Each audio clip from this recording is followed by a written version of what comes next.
Caribus is ploughing clear. 5-1 up the Newmarket hill. Keep going, Buick. Oh God, he's going to get caught. Where's the post? Where's the post? Where's the post? Where's the post? Indeed, where was the post? Welcome to the Bar Steward Sunday Sermon.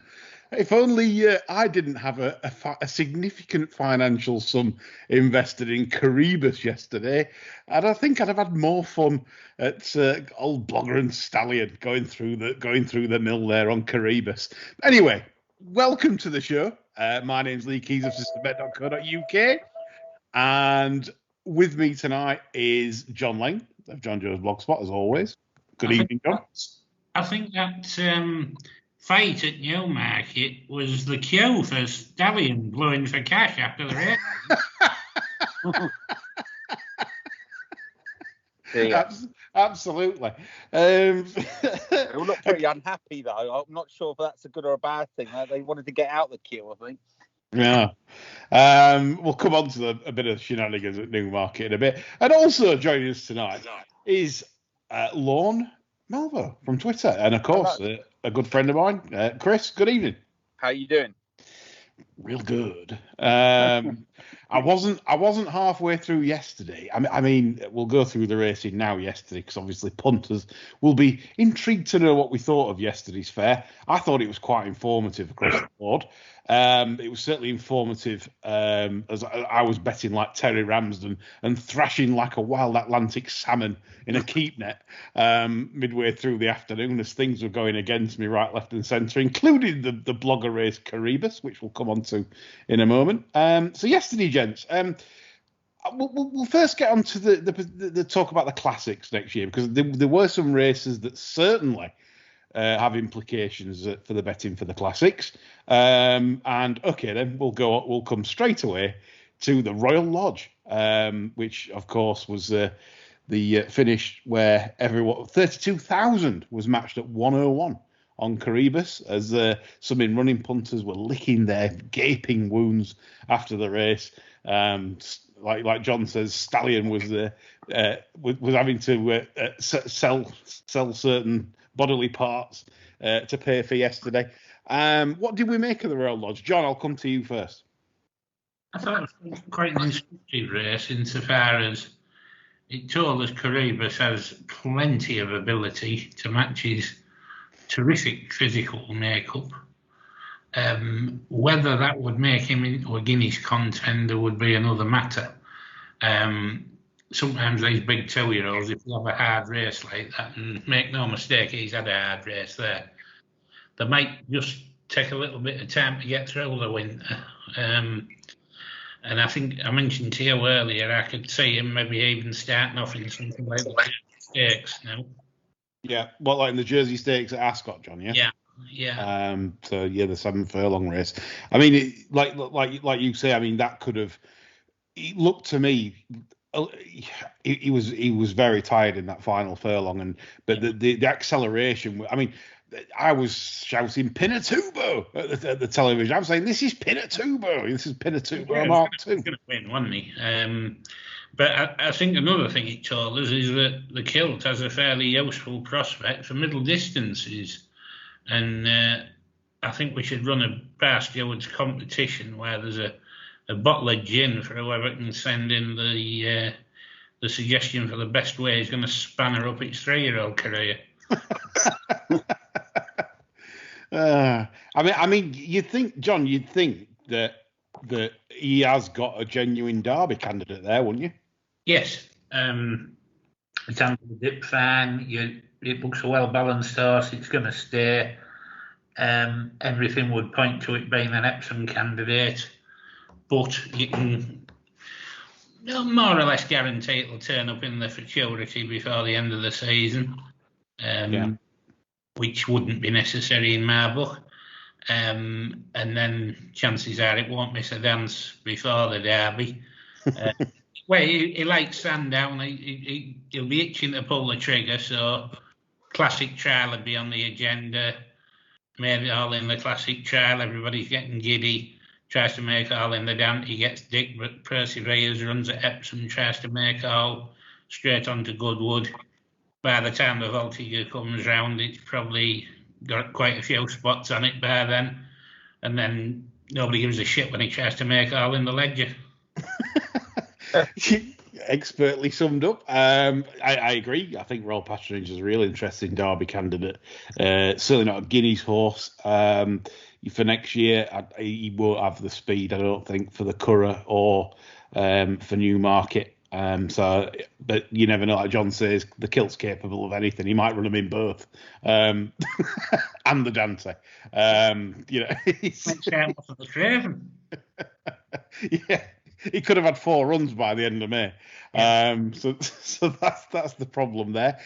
Chris, what did you see anything in the Royal Lodge yesterday that sort of did you concur with what we're saying? Yeah, totally. One thing that struck me is that Appleby horse and Native Traveller look tremendous physical specimens, don't they? I mean, they're really taking types.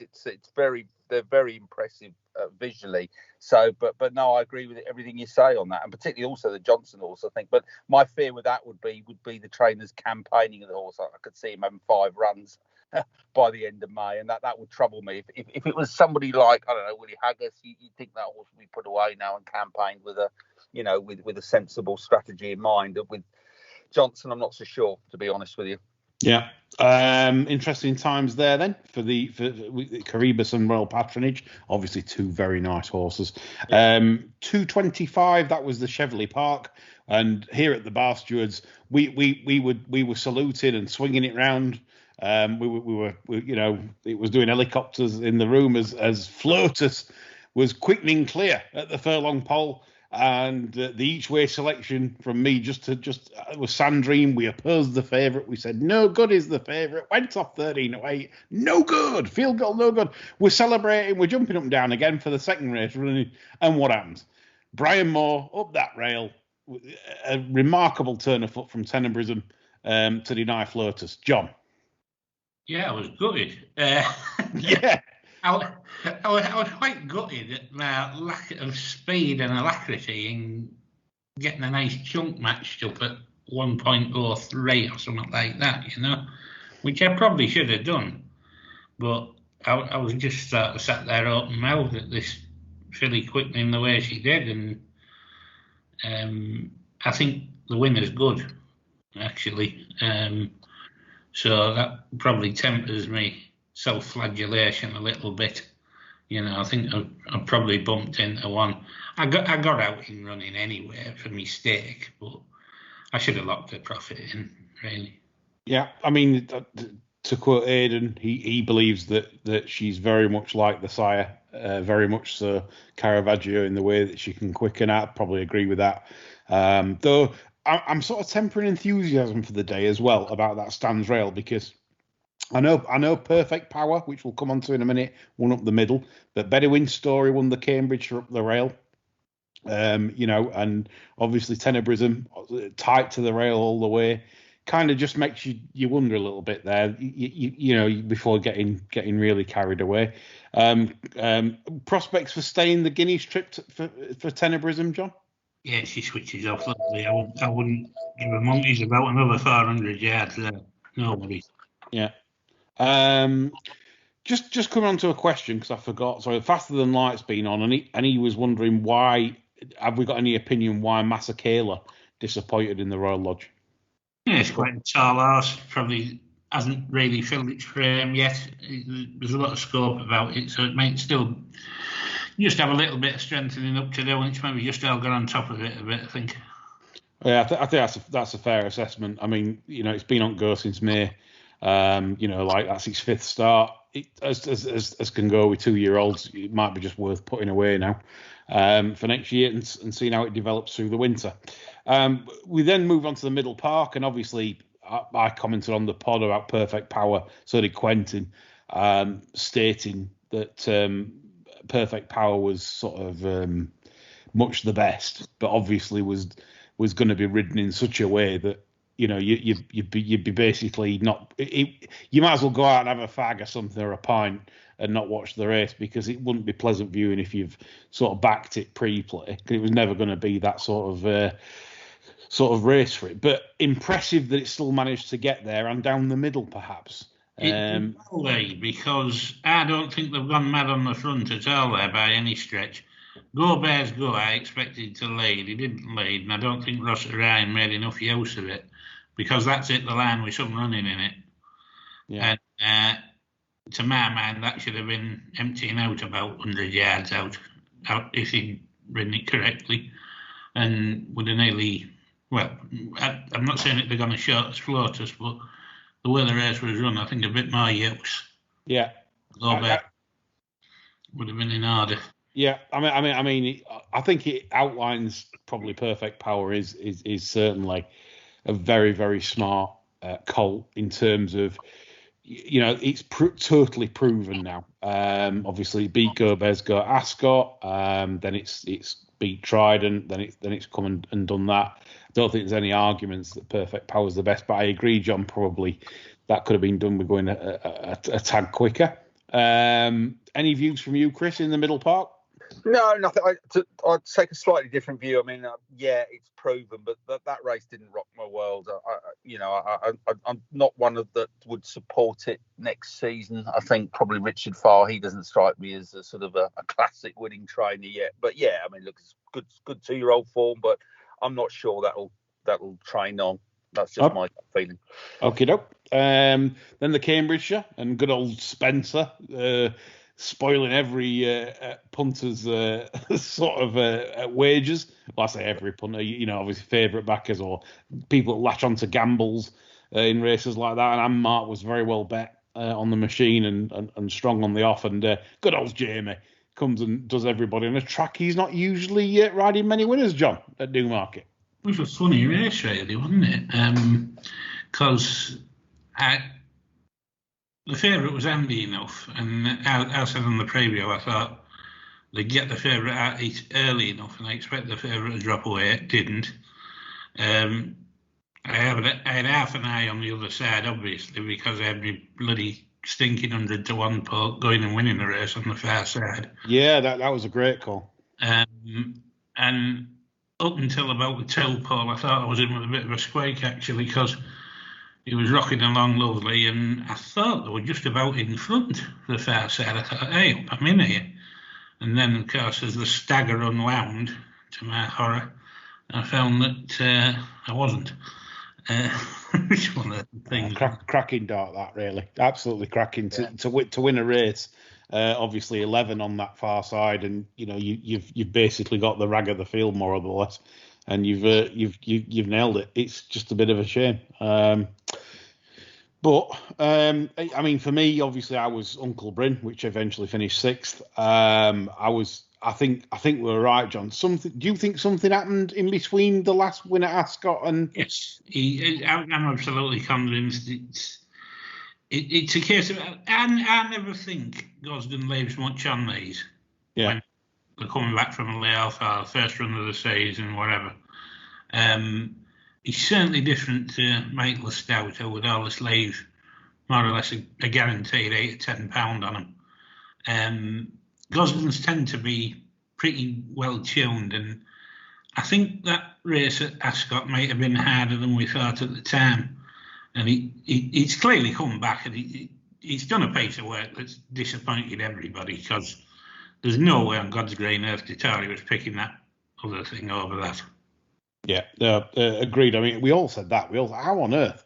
I mean, that was the big false flag. Magical Morning, as soon as Dettori picked to ride that, it was basically made favourite by the books. And I think we all agreed. It was like, well, what? It was got form with Cruyff Turn, which by all due respect, if Cruyff Turn ran in the Cambridgeshire, it'd be 40 to 1. Yeah. So.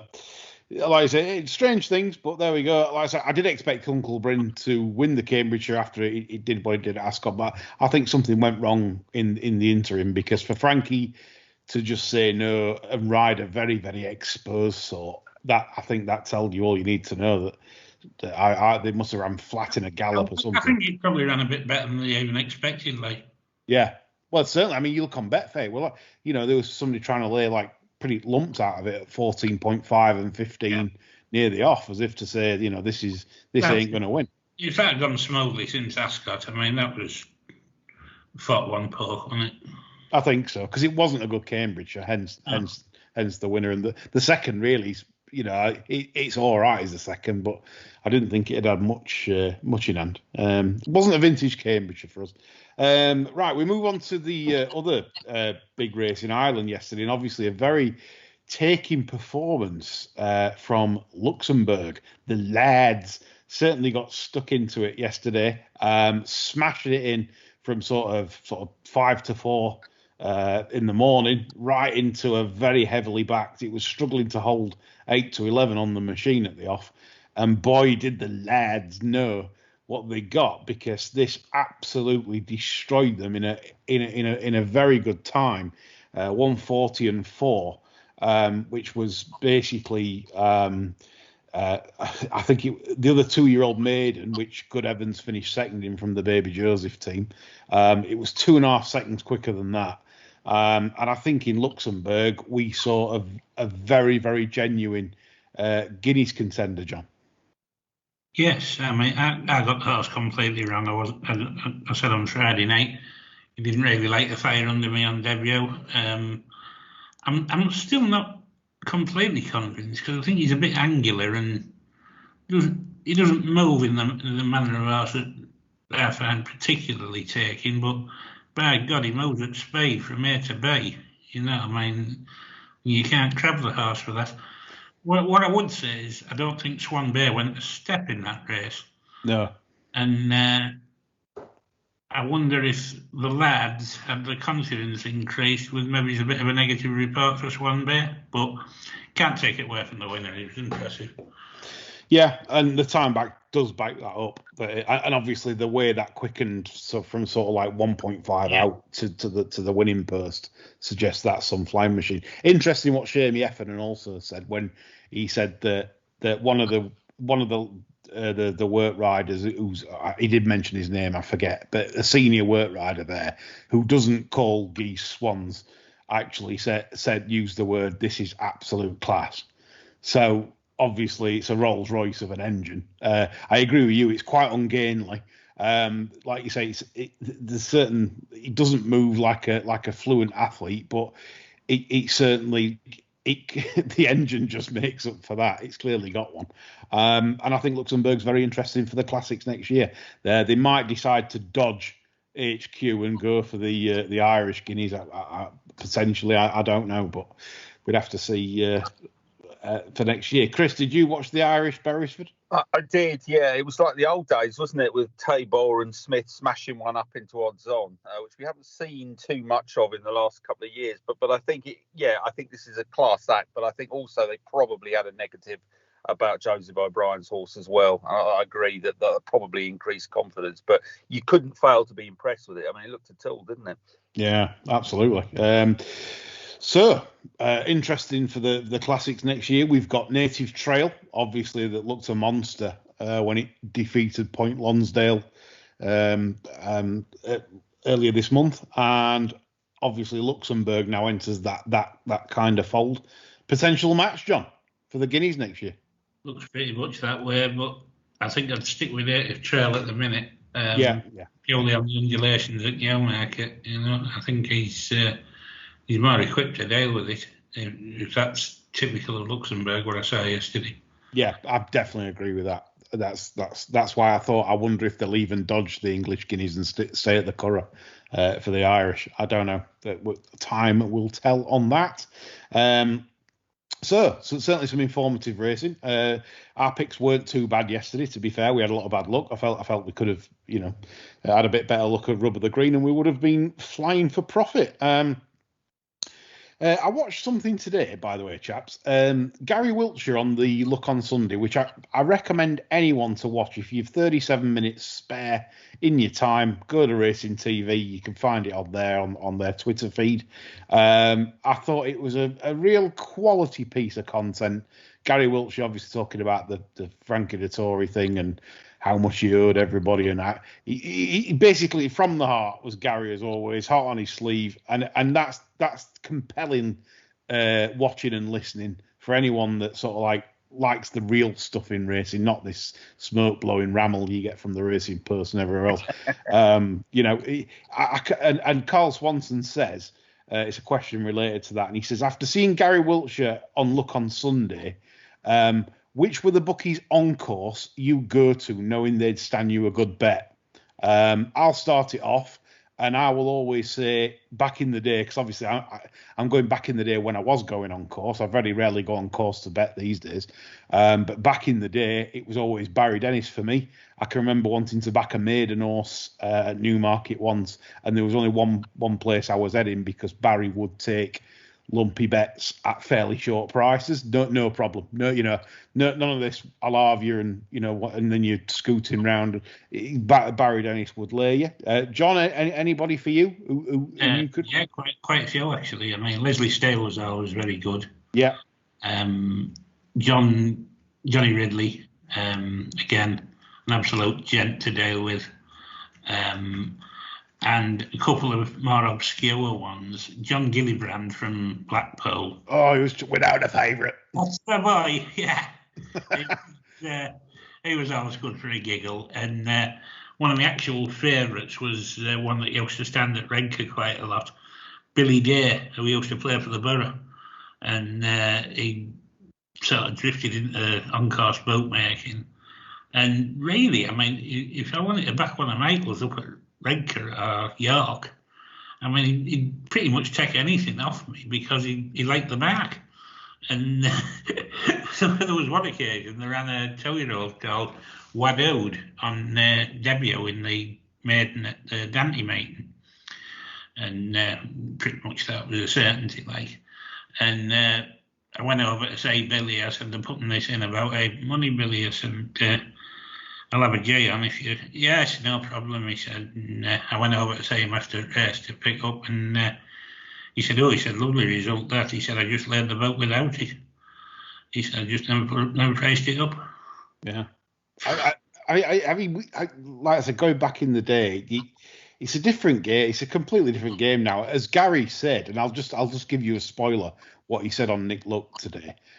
The spoiler is that Gary said bookmaking back then was all about opinion and sticking your neck out. Nowadays, it literally is make a book, and then you look on the computer and you can even press all green, so you can literally, and that's what some of them do. They just turn up and then they just go all green, and they've got 120 quid on the race. They don't stand a bet. They don't let it.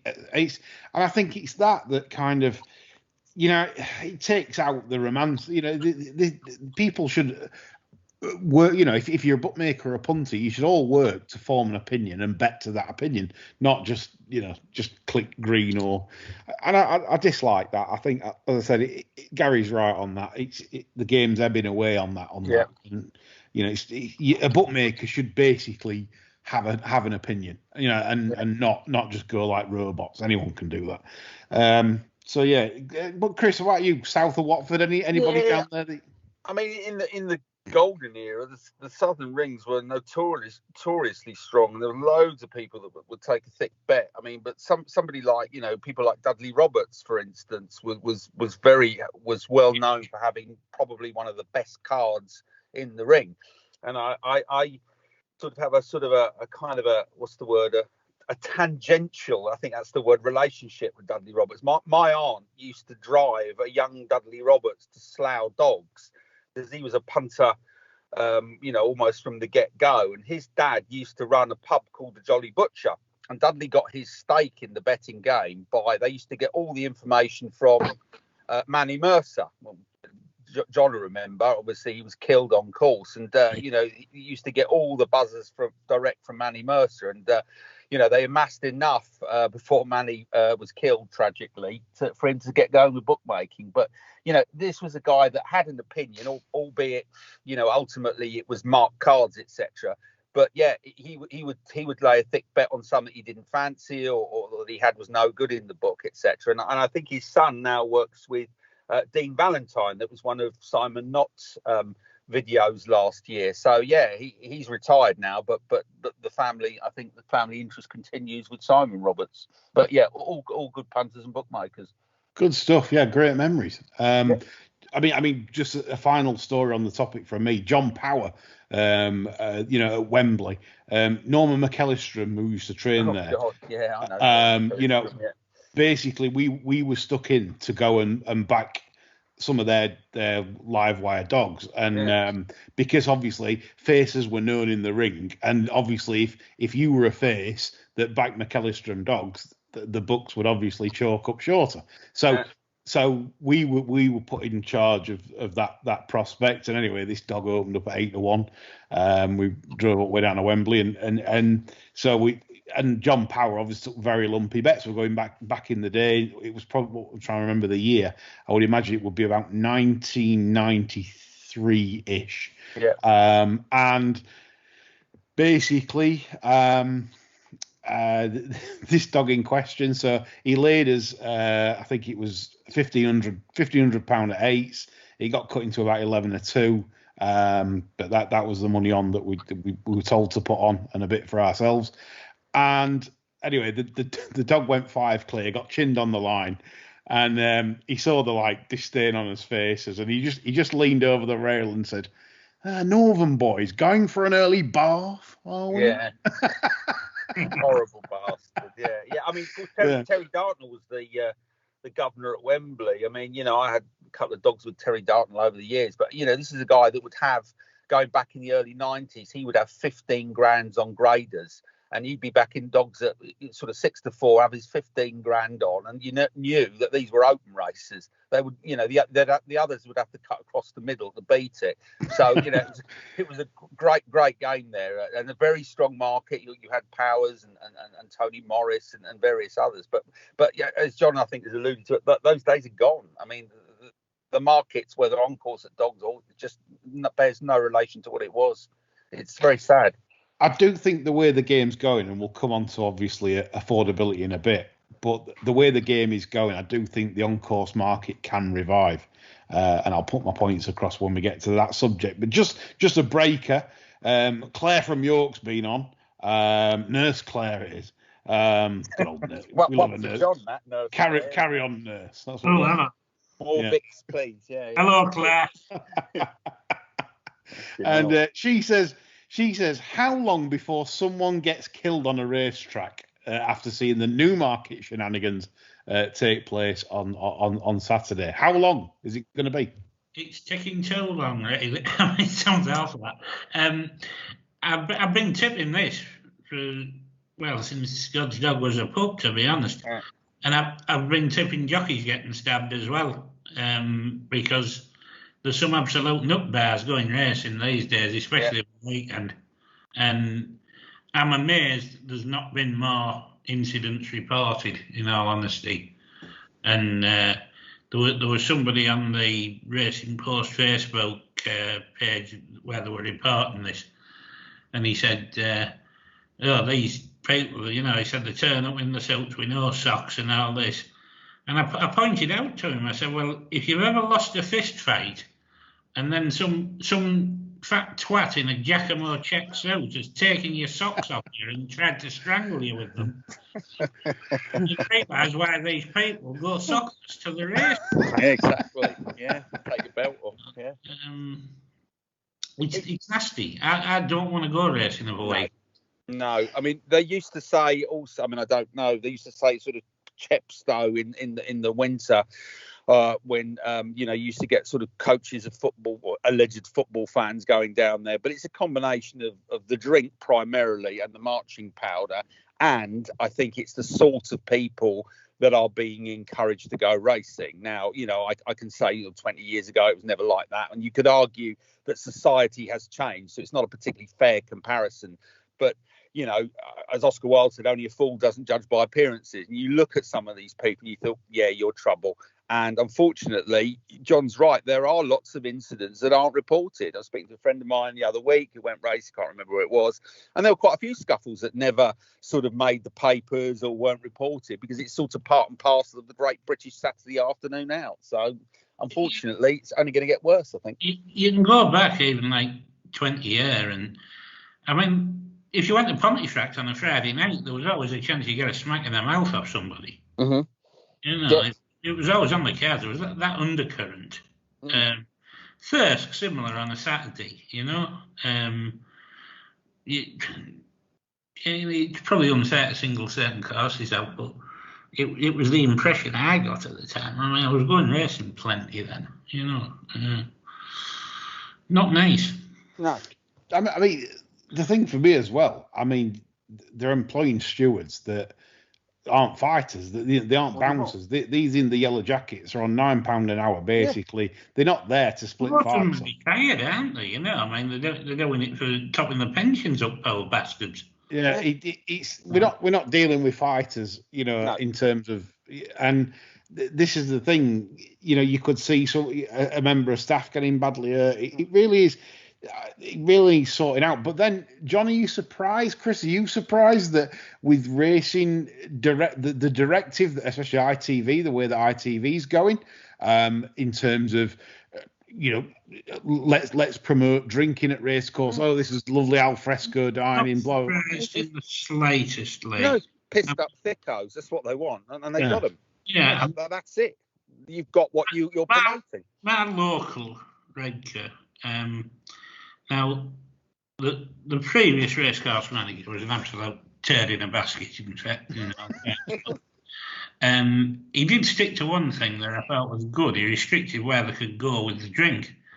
Now, there's no members' enclosure, and they can literally just walk anywhere. They sit-ups carrying plastic pint glasses, and they're all over. They're in your face all afternoon. You cannot literally get away from them. They're in the betting ring. On the stairwells, you name it, they're there. Yeah. You know, and it's absolutely sickening, you know. I mean, they're just turning it into a day out for swillheads.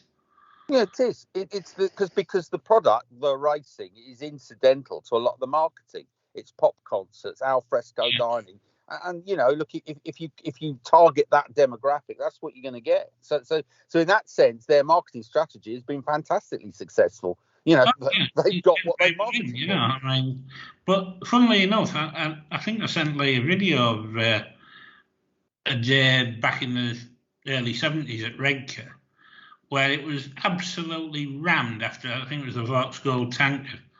There were about 12 deep at the winner's enclosure, trying to get a glimpse of sea pigeon or something like that. And I remember in those days, you know, when I first started going racing, Redcar used to get rammed, and it was for the racing. It was handicap day, William Hill Gold Cup.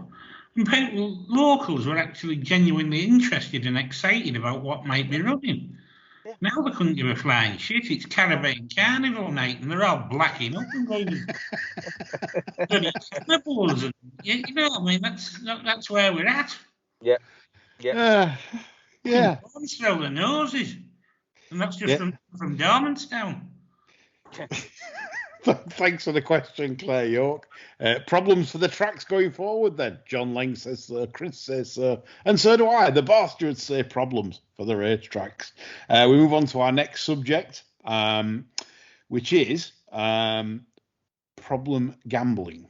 And obviously, we had a show earlier this week, which was certainly very interesting, regarding Jeff Banks and Carnberry. Thanks to those, you know, for coming on to debate on the show, because it's what we need more of, really. You know, proper debate.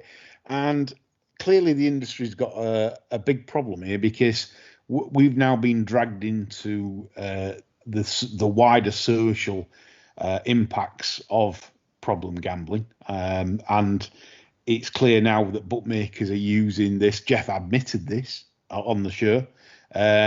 Bookmakers are using this for their own ends, to tidy up their database, if you like.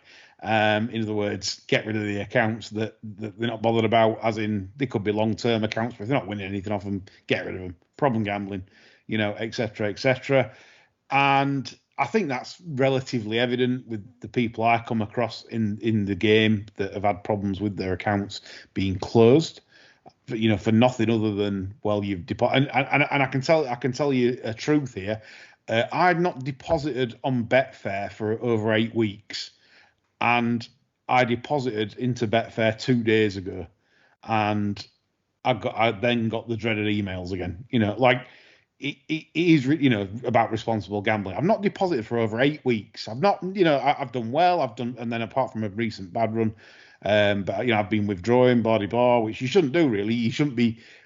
They're trying to make you keep it in, and the problem with that is, so let's say you build a massive balance up. Doesn't that make you more tempted to do it all in? Yeah, to shoot it up, doesn't it? That's the thing. Imagine after a bad day you get the needle if you haven't got the discipline. And before, I've had these people on Twitter, and I call them idiots. They'll say, why do you need to deposit if you're so successful? Why do you need to deposit? Well, because we're not all arbors and traders, and we're not all after £50 green screens and 100. But the fact of the matter is, unless you bent or you trade, you will have to deposit gambling, because losing runs are a massive factor of the game. And and this is how it works. In August, early August, I couldn't back a winner. September early, it's gone fantastic. So I've withdrawn, paid some bills, blah, blah, blah. Now I've deposited, and now they're after me again. And this is the thing. And John Hines comes on. He says, he wants us to answer a question. He says, what's the view on us morally regarding problem gambling? Do we have any responsibility? Sometimes on Betfair, you see lumpy bets that you think, is that someone on the chase? I.e., it's a bit bigger than what you normally see on the machine. But if you see a drunk in the pub, as long as they aren't a nuisance, it's basically their own business, ? John? I'll give you a little analogy here. 2 years ago, the Labour Party didn't have a problem with anti-Semitism, but Jeremy Corbyn went and apologised for it. Then they had a massive problem with anti-Semitism. Yeah. Racing is acting in a similar way. Because of all this jam care and all the rest of it, racing's taken all this on board. Every advert's got bet responsibly, when the fun stops, all this. They've exacerbated the problem. Now, from a personal standpoint, I can honestly say I don't give a monkeys about these people that do it in your Shiltons, your Mersons, your smaller people as well that get themselves into trouble. We're all adults. We make adult choices. If they choose to carry on in that way, I can't help them. I'm not going to help them. I couldn't if I wanted to. Yeah. It's not my problem. It's not racing's problem. If every supplier is going to get hauled over the coals because somebody overdoes it, I mean, what happens next? Do the brewers end up in court because of every piss-stained wannabe that stood outside a pub shouting he could have been a contender? No. Yeah.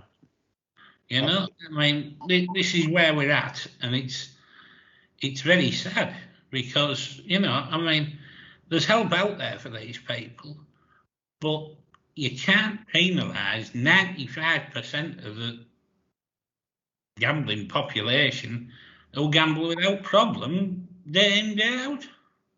Yeah, enormous problems from the Gambling Commission and from the bookmakers who are taking full advantage of this situation. And if people say, well, how do you know the bookmakers are taking advantage of the situation? I'll tell you why. Because the bookmakers are very, very powerful lobbyists in Parliament. They're able to basically, I would reverse say, most decisions, or basically get a favourable decision on their side. If they didn't want affordability checks, the bookmakers, there would be no affordability checks. It's that simple. The Gambling Commission can have recommendations and, to do with licenses, but let's be fair here. And by the way, I know people. I have a personal friend who's an MP, and basically I know for a fact they aren't lobbying. They were lobbying for the slots limits to keep high. They were lobbying to keep the slot limits high. But they aren't lobbying on affordability checks. Now you've got to ask yourself why on that. Chris, come to you.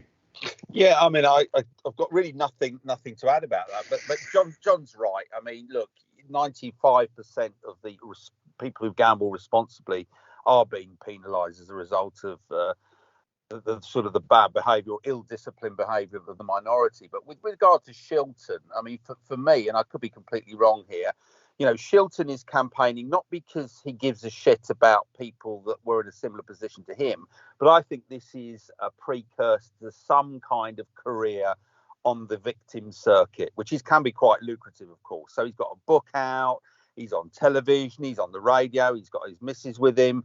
I can see this is a second career for him, and I think he's campaigning purely out of self-interest because he wants a job advising some kind of government quango or some kind of charity, etc.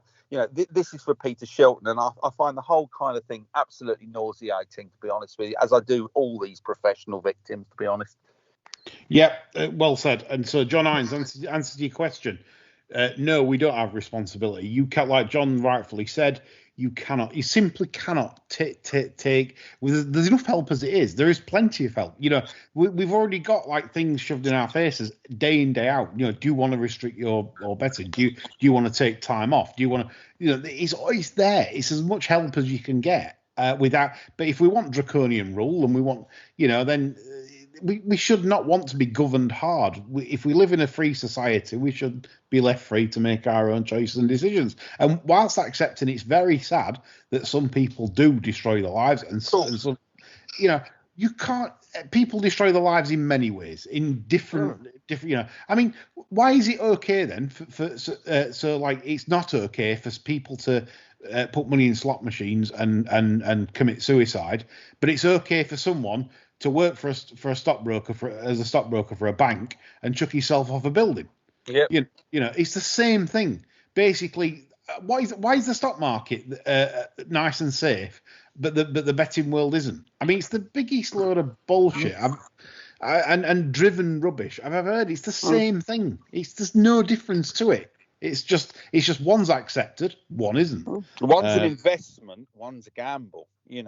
But fundamentally they're exactly the same. But in common parlance, stockbrokers are respectable, sensible, measured people, and gamblers are sort of mouth breathing, drooling, degenerates. Yeah. I mean, secondly as well, we need to separate games of chance from games of skill. That needs to. In fact, I am fully in favour, and in fact, I urge people to write to their MPs and on this and say there should be legislation brought in that bookmakers should have separate sites for casinos, not on the sites of games of skill. So basically, a football match, a horse racing event, any kind of where you can win via skill should not be mixed in with slot machines, blackjack, and casino. Absolutely It's that not. simple. But they're on the same site, Lee, as we all know, for a reason. People get the needle. They want to bet racing's finished. They want to try and win back what they've lost during the day. Oh, I'll just jump across for a few hands of virtual poker or slots or whatever. That's it's there for a reason, isn't it? Yeah. Right. We'll move on quickly to Clerk Watch. And this week, Clout Watch or Clerk Watch? Clout Watch. Yeah. I'm on the wrong podcast here. Yeah. Bit of red tube there. Anyway. Yes, quite. Clerk Watch. And do you know what? I never thought I'd say this. Never ever thought I would come on certainly say it publicly. I feel sorry for Mr. Tellwright because lo and behold, he produced nice, quick ground at Haydock. The times were around standard. So, the better horses like Nugget went faster than standard. Mondamedge faster than standard.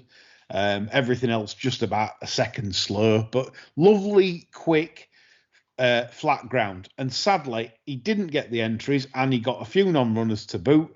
He had a 2-runner match race to finish the card. I feel sorry for that Clark because lately he's gone against the grain. He didn't water for the Haydock Sprint Cup. obviously for probably obvious reasons, wanted the favourite to run. But I felt sorry for Kirk because we, as punters, we're screaming out for the ground to be left alone as much as possible. We accept there's safety concerns when it gets too road-like quick, as John said. Tell me a scenario where Bath's had any problems. No one can remember a broken leg at Bath or breaking down at Bath. Well, I can't. I haven't seen one. If a listener can point me to one, then fair play. But I can't remember one. John, Clerk Watch this week. Well done, Kirkland. That's all you can say, really. Trainers are arseholes. If that had probably occurred end of October when they're trying to cram a run in, you'd have probably found the maiden was oversubscribed. And, yeah, they're strange creatures, trainers. What's not acceptable end of September, end of October would be perfectly acceptable. There'll be maidens at the last meeting at Donny that'll be oversubscribed. That maiden will get split. And if we've had a dry October, they won't give a flying shape whether it's firm round or not. It's interesting sometimes to look back on the amount of runners in certain races as well, because trainers are creatures of habit, and they traditionally use certain maidens for 2-year-olds, and I don't think many of them spend a lot of time on the programme, though, to be honest. No. I mean, Chris, your thoughts? Any Clerk Watch this week that you've noticed? Any tracks that? In terms of ADOC, like I say, people were moaning about Newmarket sticking a bit on, etc. But I didn't really see much fault with Newmarket this week, other than possible, potential bias towards that rail. It could have been that way. I don't think they utilised it much, but. No, nothing really to add, but I agree with John. Kirk Tellwright was rewarded with a load of non-runners, so it makes you wonder what kind of ground trainers are after. And I do agree that I don't see much evidence that they're studying the programme book, because, as you say, at the end of the year, they just sort of load up the maidens with anything they haven't given a run to. So I'm not sure what more he can do, really. We produce good ground and had a load of non-runners, so God knows. Yeah, we tried to get a clerk of the course on the show. We was kind of getting a promising bit of dialogue, but sadly the clerk of the course in question, cough Sandown, refused to come on after probably seeing, probably looked at our pods and thought, no, thank you. I think that's part of the problem, that racing still has a quite an insular problem. With dealing with the media or basically getting, and all I invited him to do was come on and put his side across. It's quite simple. Put your side across and we'll cross-examine you. But that's what they want, a soft ride, by the racing media. I don't think he'll have fancied the cross-examination, to be honest. No. Especially the getting up at like 10 to 9. Very lazy Clark. When clerks are producing going stick reports at 6 a.m., 6:30 a.m., just so the punters can wade in around 9 a.m. when the limits lift on certain betting accounts. He wouldn't know any of this. No, but it's extraordinary, isn't it? I think you've touched on it quite well. You said that they're not used to cross-examination. With Lydia Hislop and Nikki Henderson, that was sort of kind of all over social media, wasn't it? And it was sort of portrayed as this huge bust-up. If you look at it, there was just a mild disagreement. But I suppose in racing terms, that's like a huge kind of disagreement. It's mad. It's because that's symptomatic of how much of a soft ride people in racing get from the media. Absolutely. It was embarrassing. She said, soft ground, he said heavy, and everyone say, oh my God, did you see what Lydia's? It's rubbish. It's a mild disagreement. It's fantastic to get someone on here. Right. Well, for listeners, if you know anyone that wants to appear on this podcast that would certainly add to interest in the debate, usually it has to be someone retired, someone that's not willing to risk the gravy train career and willing not, because like we say, if you go against the establishment in racing, or you go against, we accept that you can't go against your employer, you can't. Any listeners that knows anyone that wants to come on an honest podcast like this in terms of doesn't want to get paid either. There's no money. Either. No money. Zero money. The bank account's empty. It's at zero. The bar steward's bank account is at no. Yeah. It's rock bottom. Yeah. So we could probably pay you in kind. Probably meet up and whatever. And you can buy us a beer, something like that. Exactly. We'll borrow money off them, huh? Yeah, absolutely. Yeah, absolutely. A credit line would be appreciated. Exactly. Yeah. Anyway, so before we come on to John's got a fantastic Jimmy Linley to finish the show. Before that, I'll just do a couple of questions. And one here is from Quentin Franks, one of our panelists, one of our bar stewards, a fully fledged bar steward now is Quentin. He's learned the bar steward's way. And he says, do you think that racing was a little more enjoyable and punting finding angles easier when horses could be handicapped after just one victory? So basically, a horse could win a maiden, then the handicapper would just automatically give it a mark because you've won your maiden. John? I used to love it. Yeah. I did. I absolutely loved it because you really could take a view over a particular maiden race. They were invariably towards the head of the market, so it's always presented punting opportunities, really, and it was good fun as well. He's right about the enjoyment factor as well, because it was fun working out whether you thought you'd seen a good one or whether it had won a bad one or whatever, Yeah, I agree. I used to love trying to work out, like, in terms of what progression it had got from that, and like it basically gave trainers an angle to leave them sort of 90% win a maiden nicely because you got a nice tool, and possibly get like 78 or 80 when you probably knew you were 90 plus, and it kind of it kind of just added spice to it. No one wants to see 6-1 the field handicaps like Hong Kong. If you watch Hong Kong racing, everything's like 5-1 the field, and everything's just like handicapped within a pound of the lives, and it's just no one wants to see that because there's no edge. Every now and again you need an edge. I mean, even a grader on a dog card will put on a stick-on favourite for the punters. A 6-4 chance, a teaser if you like. Do we play at 6-4? Do we not? And I think no one wants to betting turnover is not good when it's 6-1 the field races. In fact, it's not, because punters go, well, this is a minefield. Special horses were great, weren't they? Because invariably won maidens first time out, and then they were into handicaps, and you were forced to take a view, because they ran some nice handicaps. Yeah, absolutely. Yeah, Chris, any thoughts on that? No, not at all. Other than to say, I agree. I mean, there was much more intrigue when you could get one in a handicap after one run. So it's a little bit more anodyne now, isn't it? But it was a much better time. Yep. Good question. And one final question before we move on to John's belter. One to follow. It was from Andrew Woodman, Councillor Andrew Woodman, Tory councillor. John hates him. Disgrace, Tory councillor. He can't have him. And he said, having watched yet another insipid opening show, if you could recreate your ideal morning line programme from past and present, what presenter and guests to go alongside Big Mac? John? Well, I was never a particularly massive fan of Big Mac, to be honest. No, same here. No, but he did solve the betting ring. Yeah. I mean, he did ginger things up a bit in that regard. I much preferred Big Mac circa 1983 to Big Mac circa 10 years ago. Agreed. He became a parody of himself in the last 10 years. Yeah.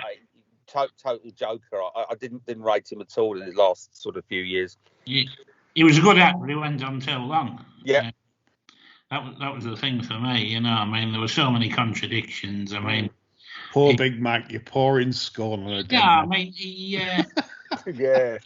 made a great player wanting to abolish the whip, for example. Now, people are perfectly entitled to want the whip done away with, but for somebody who was a rabid supporter of hair coursing, to say we won't have horses beaten in the name of sport, and then we'll happily trot along to the Waterloo Cup to see hares ripped to pieces. Yes. The hypocrisy was beyond belief. Absolutely. You know, all this kind of Hawaii the lads. He's a Newcastle fan. That's rule Britannia, and it's just nonsense. But certainly, as you say, in the early '90s and in the '80s, he was very much a more serious journalist, wasn't he? Yeah, and his coverage from the betting ring was terrific. Yeah. Okay, so to speed you guys up, I want your guess. Who makes the morning line? Frankham was always good. Yeah. I enjoyed Frankham because he was dry and funny, you know. I mean, I was never that bothered about analysis to any great extent. I mean, Jim McGrath just absolutely bore me rigid. Basically just reading aloud from the Time Form race card. Yeah. You know, if anybody ever stood on the shoulders of giants, he's that prick. Bruscott? I like Bruff, yeah. Good scene setter, good man to have on side. Alistair Down, probably rough as fuck on a morning, yeah. Yeah. On the spoon, John. You know, yeah, I mean, people like that. Yeah. No, I concur, really. I think that's it. I think Woody was wanting to try and get, you know, to say that. I think he loved the old guard, and I was the same, you know. I think back in the day we had proper racing journalists, which we don't really have now. No. And I think that's what's lacking. Everyone's on the gravy train and the payload from the bookmakers, which is obviously sponsoring the racing channels, which you have not heard about affordability checks on any racing channel. Not one. I'm disappointed though, John. You never mentioned Leslie Graham. Any particular reason why you wouldn't want her as your, you know, lead presenter? They're absolutely useless, and I don't know. That's great. Yeah, I forgot about it. I was thinking about Tanya. Tanya, yeah. Oh my God, Leslie the bedding ring. The one utterly useless. Right, John. John, literally, you have now 60 seconds to finger blast your super follow for Jimmy Linley. This is good, I think. Go on, John. It might take a little bit longer than 60 seconds, but I'll do my best. Go. This is a horse trained by the Fetus that I spotted in the second maiden at the Curry yesterday, and it's a horse called Sissoko. Now, we know a bit about him already. He was taken out of his intended debut because of yielding ground. So they clearly think a bit about him. They don't want him pulled about or bottomed as a 2-year-old. The dam, Love Excelling, was bred by Lordship Stud, but unfortunately wrecked herself on debut and went straight to the paddocks. She's thrown Dan Excelling, rated 119 in King Kong, and a couple of other listed class horses, and some really durable, hard running tapes as well. Physically, he's got the lot. He's well balanced, strong through the body. He's got a bit of scope to thicken up over the winter. Moves lovely. This one broke well on debut. So he's raced tuned. He was switched on. He was savvy. He pinged the lids. Jockey spent the first 3 furlongs taking him back. He was last 5 furlongs out. But think on the favourite was trained by the brother, the baby Joseph. So they probably thought that was going to win anyway. And that one led, and that's kept going to finish second. So they haven't gone mad on the front end. And this lad's last 5 furlongs out. He's made his round easily for minimal encouragement from the saddle. He's finished 6th of 15. For me, he could nearly have won with a proper ride. He nearly went through the boards on the pull-up at the Curry. You know, the race down, there's boards up at the bottom of the course. I would not... This is where me and Leigh differ. Leigh thinks he'd be a good thing in an ordinary maiden. I wouldn't even worry if this popped up in a listed race next time. I would be having a very, very close look. I think this is a good horse. Fantastic, John. Absolutely love it. And I urge any listener to watch Sissoko yesterday. This is a good horse.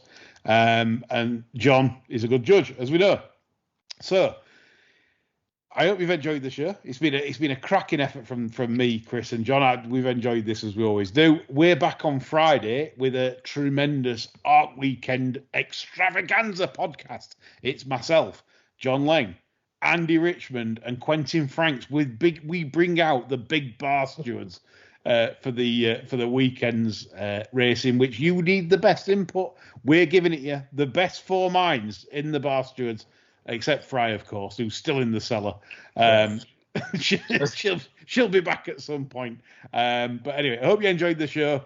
That's all from me, John, and Chris. Say bye-bye, folks. Thank you. Bye-bye. Bye for now.